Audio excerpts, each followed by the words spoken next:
On their way to another Super Bowl, the Steelers have answered all sorts of questions. But now there's another. What is Steeler Nation? Steeler Nation, it's Pittsburgh. And it's the fans, it's the players, it's everything about the city. It's like a cult. There's one nation. That's Steeler Nation. We still view ourselves as an honest, hard-working city, and the Steelers represent us in that way on the football field. The team's gritty. There's no pretty boys on it. Look at me, I'm not a handsome guy, but I can relate to the Steelers. Wherever you look, there's black and gold. For little old ladies like me, it's pretty special. I don't know how anybody could be more of America's team than the Pittsburgh Steelers. People say the Cowboys are America's team. America's team lives right here in Pittsburgh. You can go to any city in any state, and there's a Steelers bar. A lot of fans in the military. Internationally, I've been to Capos, Costa Rica, and been to a Steeler bar. I've been to Belfast, Ireland, Monaghan, Ireland. In the Bahamas, we ran into a Steeler bar. It's no matter where you go, you're going to find somebody who loves the Pittsburgh Steelers. There's a bond between the fans and the team that's older than the current players. When Pittsburgh was down, the Steelers were there to lift it up. In the 70s, the steel industry had collapsed, and a lot of people were out of work. A lot of people's lives were destroyed, but it coincided with the Steelers getting good. And as tough as people's lives were, they could say to themselves, yeah, we're down, but we've got the best damn football team in the world.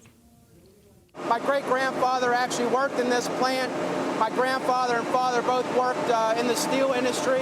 I think with some of the tough economic times, the one thing that people always had was the Steelers. I believe it gave everybody something to hold on to. We could always go home on a Sunday and root for the Steelers. When the steel industry was laying people off, the Steelers gave you some hope. You know, everybody was losing their jobs and having to leave the area, and with the Steelers, without them, I don't know what would have happened. Because of the economic climate here, the decline of the steel mills, a lot of younger people have moved out of town. So you have a lot of transplanted Pittsburghers all around this country. So when exactly does someone become an official member of Steeler Nation? It comes from birth.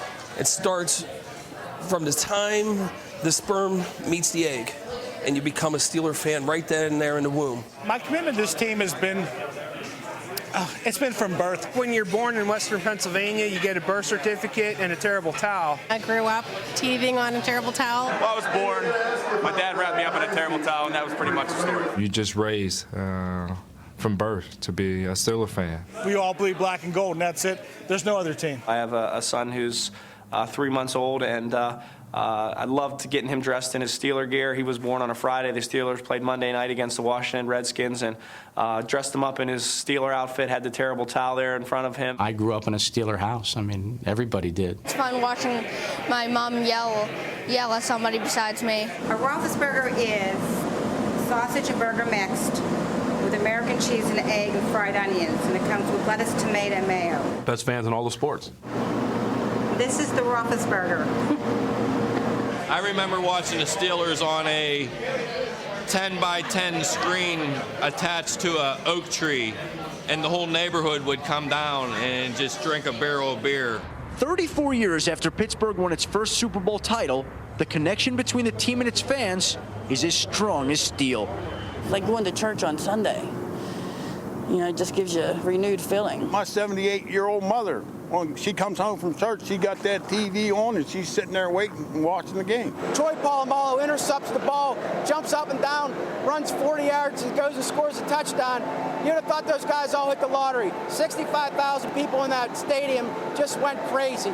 They didn't care about the unemployment rate in the area. They didn't care that they had to go to work the next day. That was their pinnacle. That was their Christmas. It was electric. It was unbelievable. The connection they have with the team drives the team. I hear stories now with people trying to get down to Tampa Bay, remortgaging their houses to get money out. I have friends driving down, no tickets, no hotel room, just driving down to go. You live and die to Steelers. Till death do us part. We are Steeler Nation, and it'll live on forever.